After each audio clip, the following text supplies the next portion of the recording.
rinka yra šiuo metu Amerika, ten eksportuojame 60% savo gaminių, o kalbant apie mūsų pagrindinę vertybę, tai mes norime kūrėją pastatyti į priekį. Pasakoti vartotojui, kad šitą megztinį pagamino Angelė, šitą liemenę pagamino Danutė. Virš 40 mezgėjų.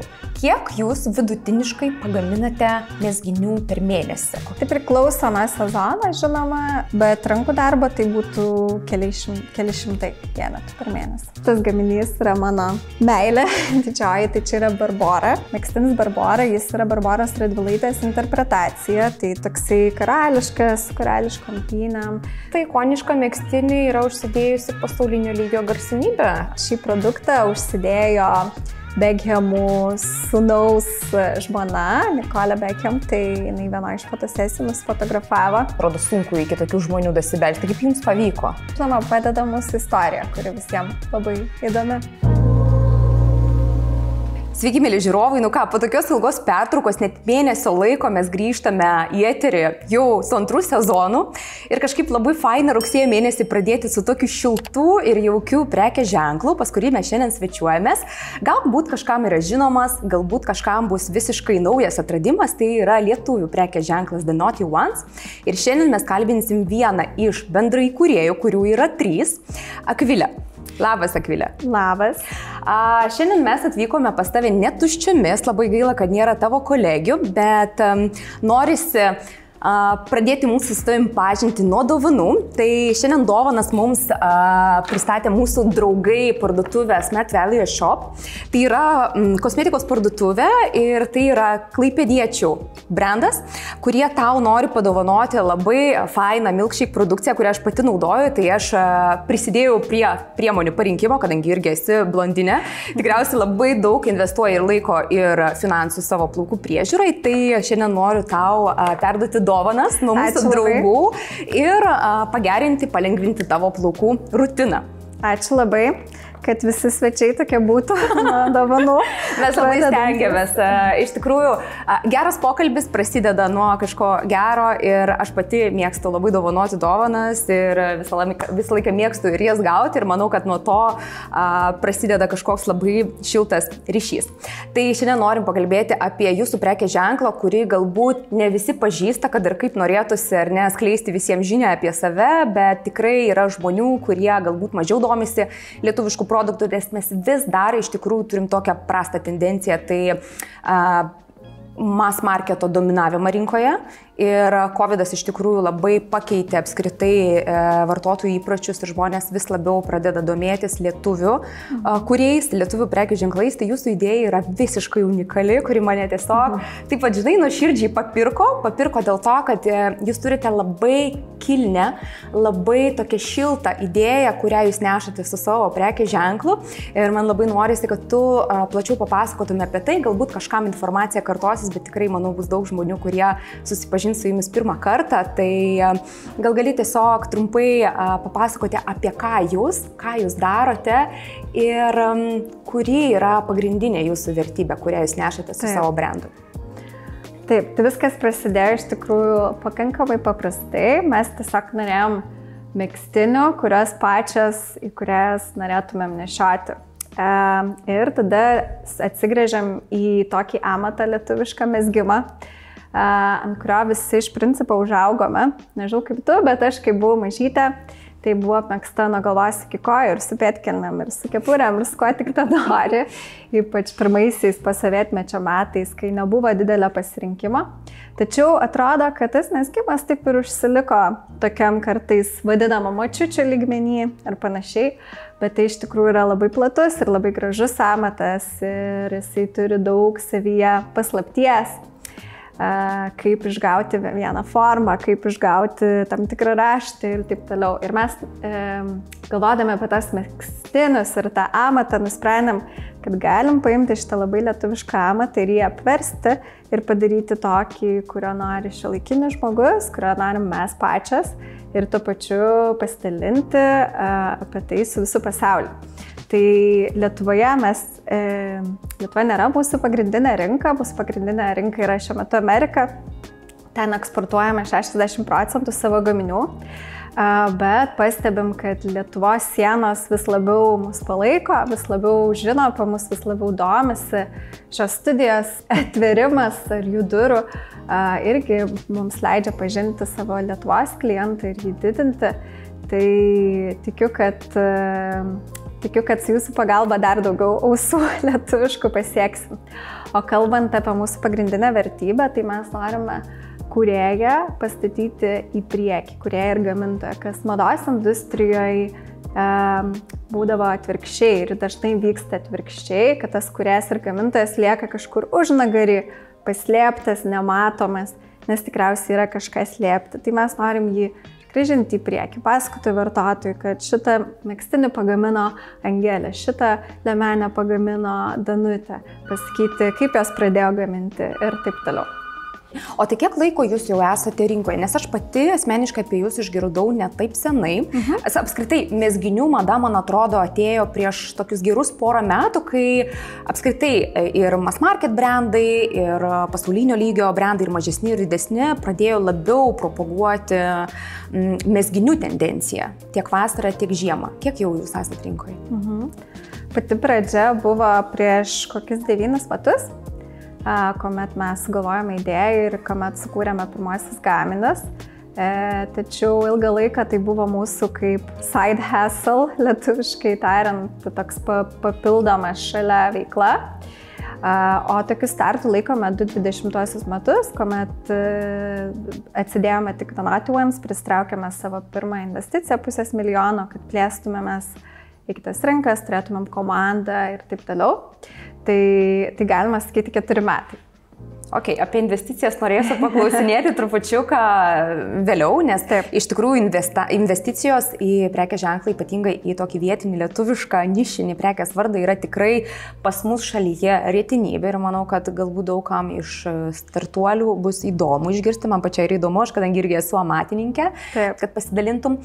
Bet apskritai mezgimas, man atrodo, toksai yra ganėtinai stereotipinis reikalas. Vis dar Lietuvoje žmonės yra ganėtinai senų pažiūrų ir kaip tu ir minėjai, kad vis dar yra siejama su kažkokiu močiučių reikalu, nors manau, kad taip sakyti būtų neetiška, bet vis dar žmonės taip galvoja. Kaip tau atrodo, kas privertė jauną kartą, jaunesnius žmonės apskritai pradėti labiau vertinti amatą? Aš kaip amatininkė, aš irgi tą pastebiu visose srityse, ne tik tais mezgimo, bet ir nėrimo, audimo, siuvinėjimo. Vis dar žmonės labai dažnai atsiliepia, kad čia maždaug neverta už tai mokėti, aš geriau nusipirksiu Zarą, ar ne? Kas privertė žmonės labiau domėtis amatu, kaip tau atrodo? Manau, kad ta masė, kuri pirks iš Zarų ir kitų dalykų, jinai visada išliks, bet žmonės eigoje, manau, pajunta, man tai labiausiai gal su energija asocijuoja, su kuria skleidžia tas produktas, prie kurio prisidėjo žmogaus rankos. Ir prisidėjo rankos, kurios ne per skausmą tą darė, kažkokią prievartą, bet iš savo noro, iš savo kūrybos ir polėkio. Ir manau, kad tu jauti tą nešiojant drabužį, tu jį labiau saugai, tu labiau jo džiaugiesi. Mes gaunam daugybę laiškų iš klientų, kurie sako, padėkokit mano mezgėjai, arba kad aš apsiverkiau perskaičius jūsų raštelį, nes mes rašom rankomis raštelius kiekvienam klientui ir taip toliau. Tai aš manau, kad jie matai, jie perduoda tą savo energiją, kurios tu kad ir kaip nori su ta masinė prekyba neištransliuosi.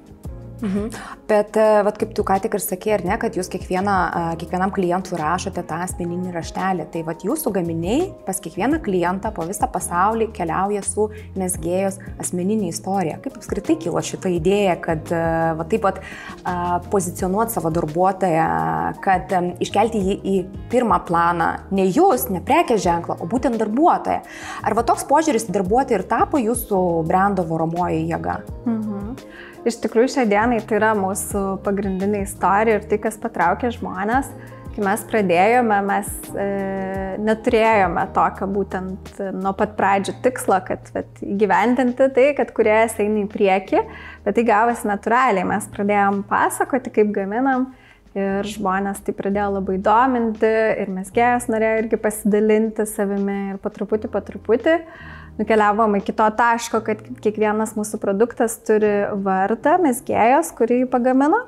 Ir taip pat produktas atkeliauja su atvirute, kur yra būtent mezgėjos nuotrauka, kažkokia istorija apie jos gyvenimą, kaip jinai pradėjo gaminti, arba ką jinai veikia, ką mąsto, kai mezga ir taip toliau, ir taip toliau. Tai va, taip ir išsirutuliojo. O kaip pačios mezgėjos apskritai atsiliepė į šitą idėją, kai jūs ją tik pristatėt, kad vat, norite prašyti, padaryti nuotrauką?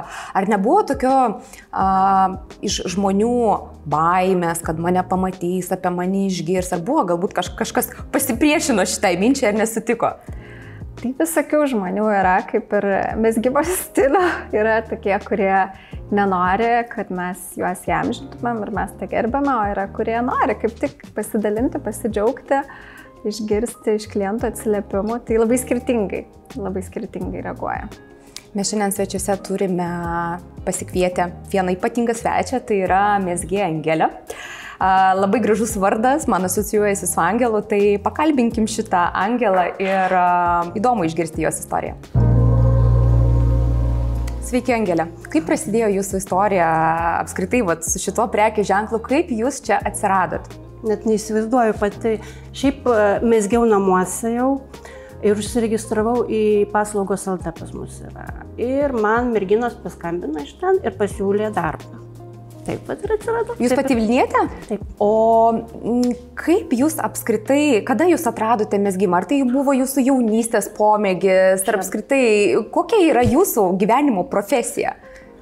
Aš nebuvau mezgėja, aišku, buvo tada tais laikais buhalteriai, visi tokie, bet prie to aš, kai turėdavau laiko, aišku, pamegzdavau, vaikus auginau, reikėjo irgi mergaitėm megzti, nes tuo metu nebuvo ką, kaip patys žinote, kaip apsirengti, bet visą laiką norėjusi, kad būtų gražiau, kad būtų išskirtiniau, o taip ir pradėjau megzti. Paskui kažkaip tai buvo laikas, kad tais potarybiniais laikais darbo to buvo daug, dirbti buvo daug, tada jau tikrai nemezgiau, bet paskui vėl atradau, vėl pradėjau megzti. Kiek jūs jau laiko taip intensyviai mezgat? Intensyviai gal jau taip apie 6 kokius metus. Angelė, kiek sugebat per mėnesį numegzti gaminių?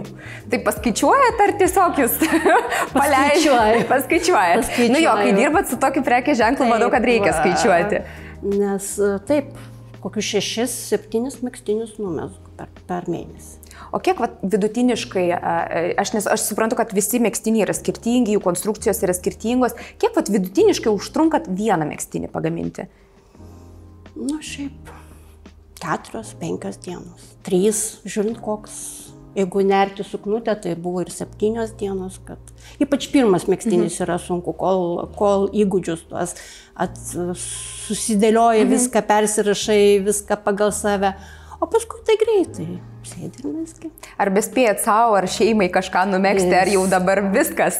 Ne, mezgu ir savo, ir šeimai, ir taip dar pamezgu. Akvilė per mažai darbo duoda. Per mažai.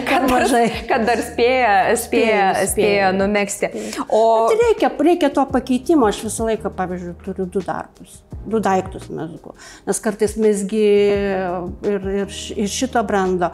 Kiek tu jį gali megzti? 3 dienas. Pavargsti nuo to. Tai kažkokią kojinę paimi, numezgi, kažkokią taip. Kojinės per dieną aš numezgu, tai man. Kas jums labiausiai patinka? Vis tiek manau, kad kiekvienas kūrėjas kažkokį drabužį mėgsta labiausiai. Vieni mėgsta kelnes, siūti, megzti, gaminti, kiti labiau mėgsta švarkus, kiti megztinius. Koks jūsų yra mylimiausias gaminys, prie kurio jūs net malonumą jaučiat? Visus mėgstu. Nuo viską. Ir kepurės, ir koinės, ir šalikus, ir megztinius, viską. Man nėra tokio skirtumo, kad kažką tai išsirinkčiau. Man patinka. Bet dabar man patinka labiau tie tokie nauji, kur daugiau reiktų pagalvoti, kur daugiau paskaičiuoti. Tokie. O kaip vyksta visas kūrybinis procesas jūsų akimis? Ar jūs gaunate jau kažkokius paruoštus lekalus, brėžinius, schemas? Ar jūs turite kažkokią kūrybinę laisvę? Taip, turi lekalus gauname, schemas viską, bet jeigu jau jisai seniau megztas ir žmonės jau, bet buvo dabar Vilnelė, mezgiau tokį megztinį užsegam, tai aš jį gavau dar, jisai buvo jau aprašymas visas, bet jį reikėjo dar vis tiek kažkaip tai susidėlioti pagal save. Tai žodžiu, mezgėjos vis tiek aktyviai dalyvauja ir kūrybinėme procese. Labai įdomu. Ką jūs norėtumėt palinkėti prekių ženklui iš savo perspektyvos, iš savo emocijų jam ateityje? Kad plėstųsi, žydėtų, būtų daug pas juos klientų ir daug darbo, aišku. Tai ką, ačiū Jums labai už atvirumą, už tai, kad atvykote, kad skirite savo laiką ir linkime Jums gerų darbų, gero kūrybinio proceso ir gerų klientų. Ačiū. Akvilė, kiek Jūs turite iš vis Lietuvos regione mezgėjų? Šiuo metu mes dirbame su maždaug 44 mezgėjom. Tai jos gyvena įvairiose Lietuvos vietovėse, miesteliuose, miestuose. Tai bet Angelė yra iš Vilniaus, yra iš Kauno, yra ir iš labai mažų miestelių, kur tikrai labai ribotas darbo galimybės, o ypač tokias, kur gali iš namų dirbti. Kaip Jūs jas atrandate? Ypatingai mažose miesteliuose. Aš suprantu, kad sostinį trupučiuką lengviau atrasti, nes žmonės vis tiek naudojasi interneto ar ne paslaugų visokių platformomis, bet mažose miesteliuose manau, kad žmonės galbūt trupučiuką paprasčiau visą tai žiūri, ar ne, ar laikraščius gal skaito. Kaip yra iš tikrųjų? Tai pati pradžia buvo tokia, kad aš įdėjau skelbimą ir atsiliepė mūsų pirmąjį mezgėją Marina, kuri šiandien yra rankų darbo gamybos vadovė ir prižiūri visas mezgėjas. Nuo Marinos prisijungė jos kaimynė, tada iš lūpų į lūpas dar keli žmonės, o paskui, kai jau mums pradėjo trūkti rankų, tai dėjome skelbimus į vietos, laikraščius, žurnalus, į įvairius portalus, tai va taip skirtingais būdais. O jūs patikrinat jų kompetenciją. Aš suprantu, kad parašyti jums gali bet kas, ar ne? Taip. Kad aš esu mezgėja, turiu patirties, bet aš pati suprantu, kad ta patirtis, žmonės kartais ne visada labai kritiškai vertina savo galimybės, ar ne? Taip. Ar jūs turit kažkokią, nežinau, atranką, patikrą, bandomąjį laikotarpį, kaip pas jūs vyksta ta atranka mezgėjų, kuriam dirbate? Ja, tai mes duodam testinį modelį ir tiesiog laukiame rezultatų ir pažiūrime, kaip žmogus atlieka, turim kruopštų kokybės vertinimo kriterijų, tai yra tam tikri 10 ar 8 punktai, ką žiūri, atsirenkant, ar tai yra mums tinkamos rankos. Tuo pačiu siekiame ateityje padaryti tokią programą, kad visą procesą automatizuoti, tai yra, kad mezgėja galėtų prisijungti ne lietuviškai, dabar užkirto žodis manually, tai yra ne rankiniu būdu, o prisijungti per programėlę, tenai pateikti įrodymus, galbūt apie savo kokybės lygį, apie savo meistriškumą ir taip toliau. Ir tokiu būdu mes norim integruoti mezgėjas ir ne tik Lietuvoje, bet ir kitose rinkose, tai tokiu būdu plėstis. O jūs kaip įkūrėjos, ar su visomis mezgėjomis pažįstamos asmeniškai, ar vis tik yra tokių, kurių dar nesat matę? Jau nebe, bet kiekvienais metais turim susitikimą, kai susibūrėm visi, tai iš naujo vis susipažįstame su naujais žmonėmis, praleidžiame kartu laiką, bet kasdieną nebendraujame jau. Virš 40 mezgėjų. Taip. Kiek jūs vidutiniškai pagaminate mezginių per mėnesį? Kokia yra apimtis? Apytiksliai. Tai priklauso nuo sezono, žinoma, ar turim kokį didesnį verslo, didmenos užsakymą, bet rankų darbo tai būtų keli šimtai vienetų per mėnesį. Tai yra tikrai labai dideliai, įspūdingi skaičiai. Tai labai džiaugiuosi iš tikrųjų, kad yra tokių nišinių verslų, kurie daro viską savo rankomis ir pasiekia tokias apimtis. O kiek jūs kolekcijų išleidžiate per metus? Ar jūs nekuriate konkrečiai kolekcijų? Kaip pas jūs vyksta tas kūrybinis procesas? Aha, taip taikliai paminėjai, mes iš tikrųjų stengiamės išlipti iš standartinių mados rėmų ir nekuriame kolekcijų, bet kuriame sezoninius naujus gaminius. Tačiau skirtingai nei greitosios mados prekių ženkluose, pasibaigus sezonai tie gaminiai nėra nukainojami kažkaip labai ir tokiu būdu priverčiant vartotoją pirkti naują gaminį. Mes turim gaminių, pavyzdžiui, kaip šis, kuris prekyba pas mus yra 7 metus galbūt ir žmonės jį vis dar perka ir nori ir jis yra stilingas. Tai mes tengiamės tai, kas sukūrėme, kad tai nebūtų to sezono trendinis tas būtent perliukas, o kad tai būtų kažkas, kad tu norėsi nešioti ateinančius 50 ar gal ilgiau metų. O jūs pakeičiat jų spalvą, sakykime, ne, 7 metai, tai yra labai daug vienam gaminiui. Taip. Bet ar keičiasi jo spalva, ar kažkokios detalės, ar viskas išlieka tas pats? Šita spalva tai išlikusi, bet aišku, plastika. Taip, plastika. Bet aišku, būna, kad papildomas sezoniniam spalvom, ar tuo metu, kur mums kolekcijai sudara spalvomis, tai tikrai stengiamės ir nebūti užsisenėję, kaip sakoma. Tu kaip įkūrėja vis tiek turi savo kažkokią viziją, kaip tu matai klientą, kaip tu matai produktą, tu irgi esi petit, mažytė, kaip ir aš, ne, aš tik biškį ant kuliukų, trupučiuką paaukštinau save, bet aš, pavyzdžiui, pagal save galiu pasakyti, kad aš ne visą laiką randu savo drabužių, kur atrodo dažniausiai drabužiai yra gaminami ant aukštų modelių. Ir tokiems kaip mes, atskirų kolekcijų niekas nekuria. Tai pavyzdžiui, kaip tu įsivaizduoji mane, tokią mažytę smulkutę, kaip ir tu to, manau, nebus sudėtinga, kuom tu mane aprengtum, bet žiūri į mane ir sakai, tau tiktų toks drabužis arba toks drabužis. Taip, aš iš tikrųjų visą laiką garsiai reiškiasi, kai kuriam naujus gaminius, kad turėtumėm kelną, su kuo daugiausiai kyla problema petit ilgio, tai tą mes turime. Pavyzdžiui, jeigu žiūrėsime į šitas, per nežinau, kurį dydį pasiėmiau, bet tiesiog klasikinės vilnonės kelnes, kurias gali dėvėti, lounginti, eiti į miestą, sekmadienį, pabrančinti ir taip toliau, tai mes jas turim petit ilgio. Dažniausiai mėgstų dalykų petit nebūna. Taip, tai būtent ir tu ją nepakirpsi, tai dėl to mes tą turime. Taip. O aš iš tikrųjų žiūrint į tave, man tai šitas gaminys yra mano meilė didžioji, tai čia yra Barbora. Megztinis Barbora, jis yra Barboros Radvilaitės interpretacija, tai toksai karališkas, karališkom pynėm, su kitu. Tai man atrodo, kad tau labai gražiai įstiktų. Tai aš manau, kad mes galbūt jį pabandom užsidėti. Taip. Ir parodysim, kaip jisai atrodo. Na, kaip jautiesi su mūsų Barbora? Jaučiuosi kaip ikona.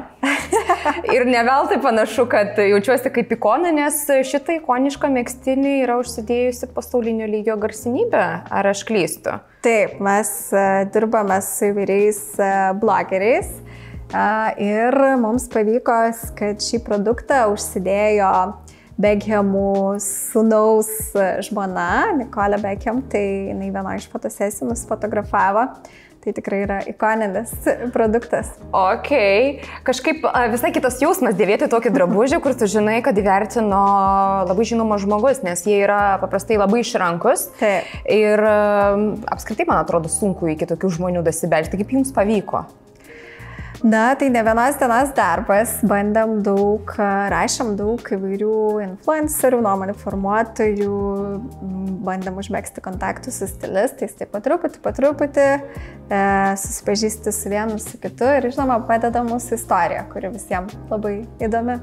Tai kaip tik labai norėjau paklausti, aš visų kūrėjų klausiau, kokia jūsų patirtis su nuomonės formuotojais, nes ne visi su jais dirba, nes vis dar irgi yra toksai kartais neigiamas požiūris į influencerius, ar ne, nes visokių istorijų teko girdėti, bet kokia yra jūsų patirtis, ar jūs dirbate su Lietuvos influenceriais, ar su užsieniu, kokia jūsų asmeninė patirtis ir požiūris į tuos žmonės?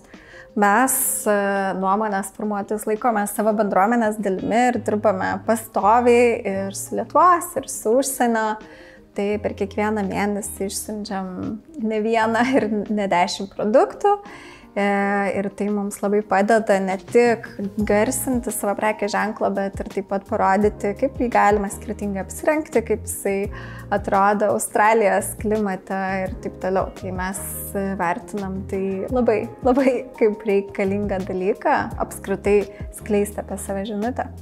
Tai šita marketingo strategija jums yra pasiteisinusi. O kokias dar marketingo priemonės jūs naudojate savo versle? Tai tikriausiai nieko nenustebinsiu pasakydama apie paid adsus, užperkamą reklamą, naujienlaiškiai, bendradarbiavome su affiliatais, tai yra su agentūrą, kuri mums padeda pasidalinti apie savo produkciją tam tikrose tinklalapiuose ir taip toliau. Na tai kokie raštie būtų pagrindiniai, tokie didžiausia. Ok, dabar mano mylimiausias klausimas - barteriukai. Ar dažnai gaunate užklausų iš influencerių, kad padovanotumėt jiems savo gaminį barteriukų? Taip, dažnai. Ir kaip dažnai sutinkat? Tai priklauso, jeigu atitinka mūsų vertybės, mūsų tam tikrus kriterijus praeina, tai ir sutinkame. Ok, gerai, dabar dar vienas labai rūpimas klausimas daugam, man pačiai yra įdomu, nes aš turiu su kuom sulyginti. Kaip reaguoja jūsų laiškus užsienio dideli influenceriai? Ar jie prašo pinigų, ar sutinka pasiimti dovanų daiktą ir jį pareklamuoti, ar tik tais nuotraukas atsiunčia? Kokia jūsų patirtis? Nes aš turėjus tokią atvejį po Kanų festivaliaus, kai mano suknelė buvo užsidėjusi vieną garsiausių vokiečių aktorių. Ir tą padarė visiškai, aš jos net neprašiau, jinai nepaėmė pinigų, tada buvo per tą patį renginį užsidėjusi garsi irgi Prancūzijos top modelis. Ir irgi visiškai žmogus su milijonu followerių neprašė mainais absoliučiai nieko, net padėkojo, kad leido užsidėti, bet Lietuva aš matau visiškai kitą tendenciją, kur mūsų nuomonės formuotojai kartais elgiasi prekės ženklų atžvilgių ne itin maloniai. Taip, visokių yra istorijų ir mes šiaip šiai dienai nesam nei vienam nuomonės formuotojui mokėję. Bet tas pats pavyzdys, kad tu dalinaisi, tai buvo toksai legendinis serialas Gossip Girl ir pagrindinės aktorės Irinos mama. Mes jai tiesiog pasiūlėm apsirengti mūsų produktais ir jinai pasipaustino savo milijoniniai auditorijai taip pat. Tai tikrai irgi turim tokių labai gražių pavyzdžių ir įkvepiančių ir yra kartais neadekvatus pareiškimai, kur žmogus gal neturi tokios dar auditorijos ir tokio tinkamo vertybinio to profilio, kur mums tinkamas, bet prašo didelių sumų. Tai manau čia, kaip visur, visko yra. Yra žmogiškumas ir yra pervertinimas. Jo, iš tikrųjų dabar nuomonių formuotojų rinkoje visokių įdomių dalykų vyksta. Įdomu pasidomėti, įdomu išgirsti kitų kūrėjų istorijas. Dėl to, kad jauni prekių ženklai, startuoliai arba tie, kurie planuoja arba baigia studijas, mados studijas, dažnai paklausia, o tai kokia tavo patirtis, galbūt gali pasidalinti, ką tavo kolegos apie tai galvoja, kokią turi patirtį, dėl to, kad žmonės bijo parašyti, o bijo dėl to, kad dažnai išgirsta ne arba kažkokį neadekvatų, sakykime, pasiūlymą, kur tau negarantuoja visiškai jokio rezultato ir kur tu sumokėsi didelius pinigus, tu nežinai, ar tau tai atsipirks. Bet kas man asmeniškai buvo maloniai nustebinta, kai tikrai dideli influenceriai pasaulyje, jie yra daug žmogiškesni, jie yra daug labiau sukalbamesni ir jie yra daug malonesni. Tai atrodo toks jausmas, kad kuo didesnis žmogus, ar ne, kuo daugiau jisai turi užnugarį savo sekėjų apskritai ir karjerą pasistatęs, tuo jie yra paprastesni. Ir, man atrodo, mažiems prekių ženklams jie yra itin draugiški. Taip, manau, kad gali būti ir tokia tendencija, nes kai tu esi prasimušęs, gal kartais tu nori tiesiog labiau padėti kitiem, nes turi tokią galią. Tai gali taip vykti irgi. Pamatėm jūsų kūrinius, apžiūrėjom detaliai ir kyla klausimas natūraliai, kaip vyksta kūrybinis procesas, kasgi atsakingas už dizaino kūrimą, už brėžinius, už techninius brėžinius, už schemas, kas daro jūsų komandai visą šitą sunkų darbą? Sunku, bet malonu. Tai mes turim savo lead dizainerę Sigitą, ji gyvena Anglijoje. Jie prižiūri visą mūsų kolekciją, užduoda jos toną, daug idėjų ateina iš mūsų pačių įkūrėjų, kaip inspiracijos tam tikros, ko mes norime, ko pasigendame.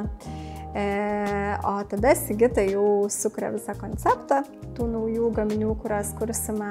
Taip pat paskiria tam tikrus gaminius kitom dizaineriams, kuriam dirbame, nes turime dar kelias, su kuriam darbuojamas kartu.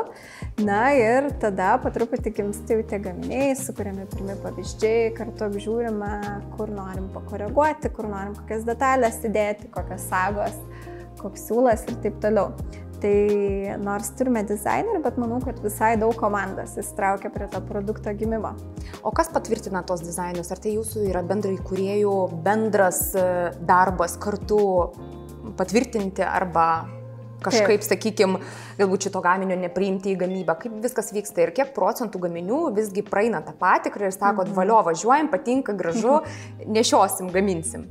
Taip.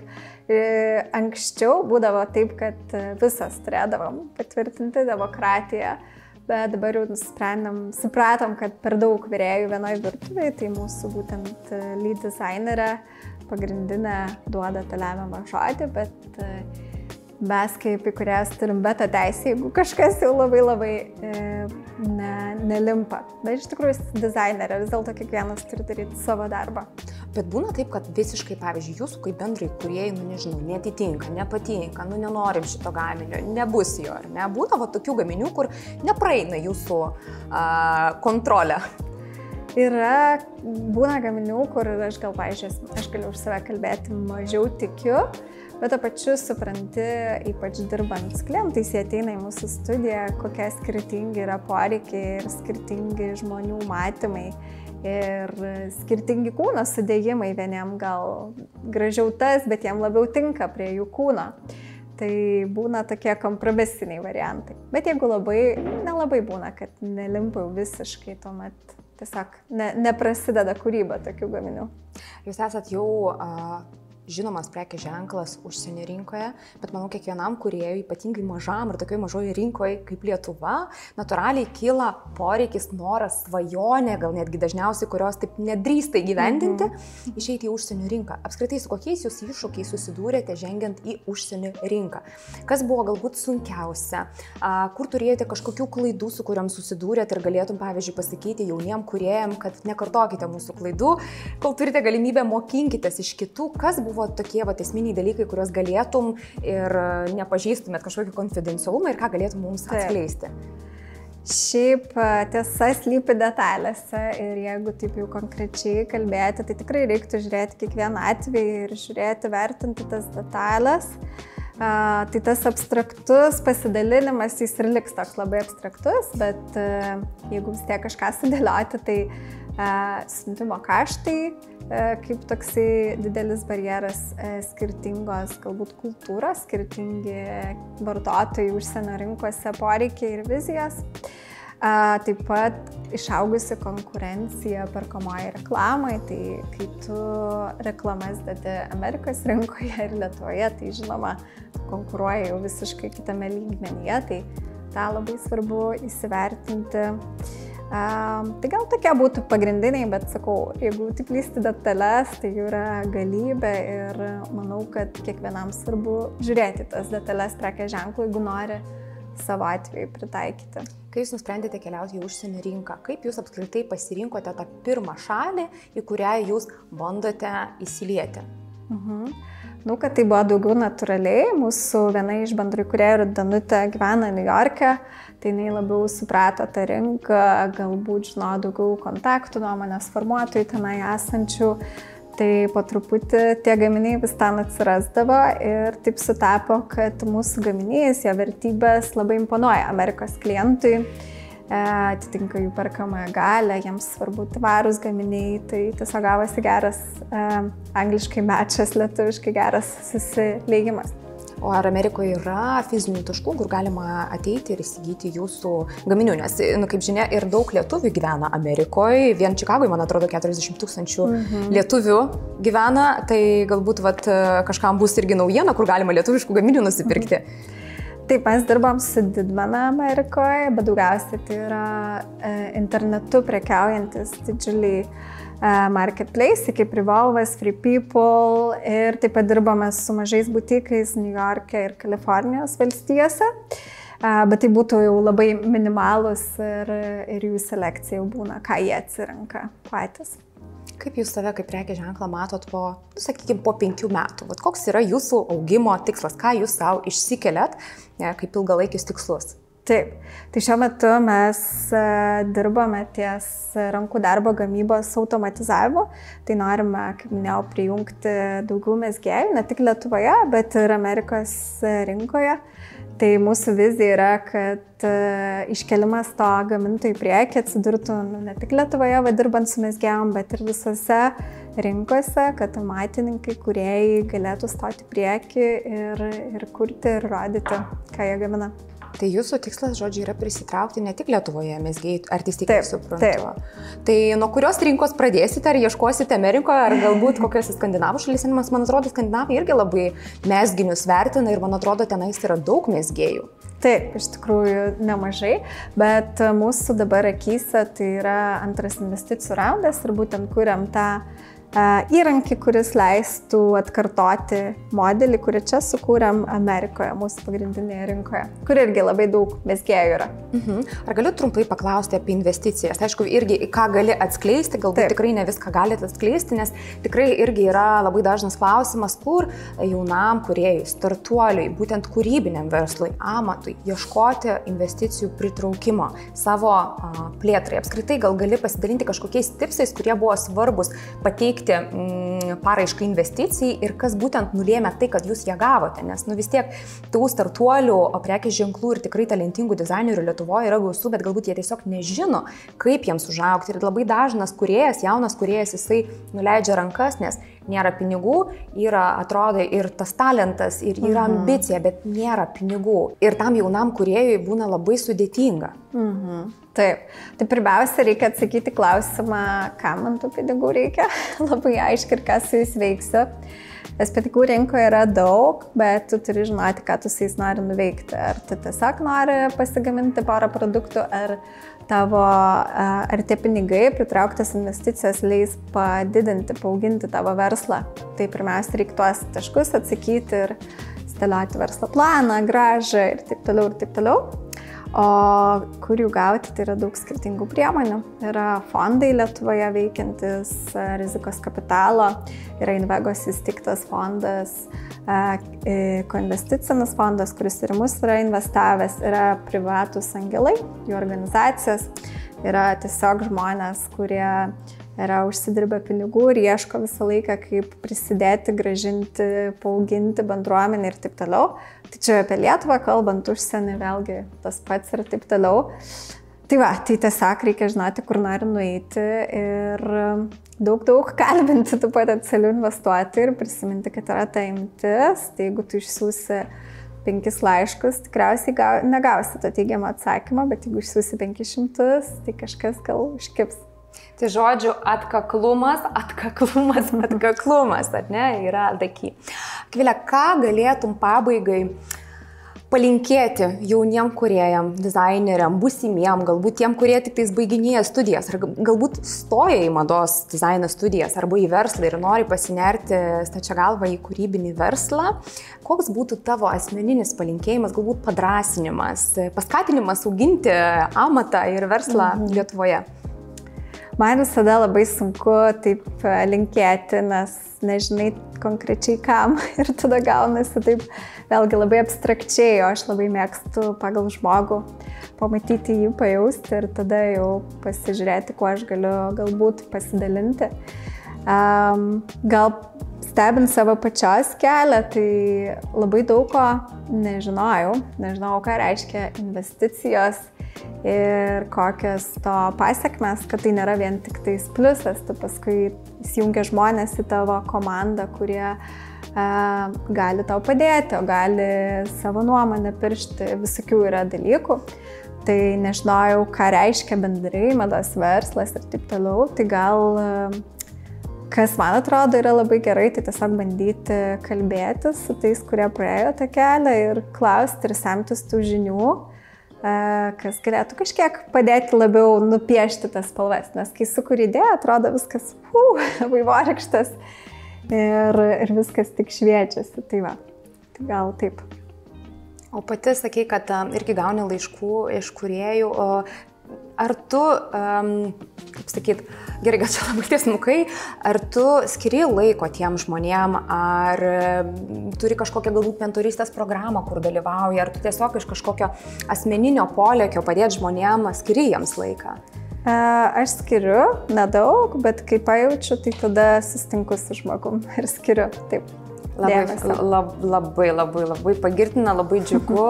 Ir galbūt va tokie atviri žmonės, kaip tu, kaip kiti kūrėjai, manau, kad gali prisidėti prie mūsų rinkos auginimo. Aš visą laiką tikėjau ir tikėsiu, kad mes vis tik, nors esame labai maži, Taip. bet mes turim labai daug potencialo, turim labai gerų idėjų, labai talentingų kūrėjų, kuriems reikia to spyrio, kaip sakau, į užpakalį.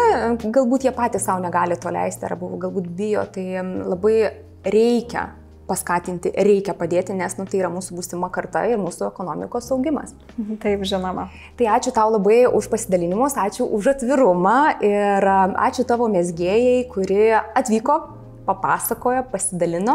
Ir noriu padėkoti visiems žiūrovams, kurie buvo su mumis, kurie ir toliau palaiko mūsų laidą jau antrą sezoną. Tai nepamirškite pasidalinti savo nuomonę, parašykite komentarą, padėkite laiką ir būtinai prenumeruokite mūsų kanalą, nes tai padeda mums augti. Ir šita laida yra skirta paremti kūrėjus, nišinius kūrėjus, kurie ir yra mūsų Lietuvos ateitis. Ačiū Jums labai. Ačiū.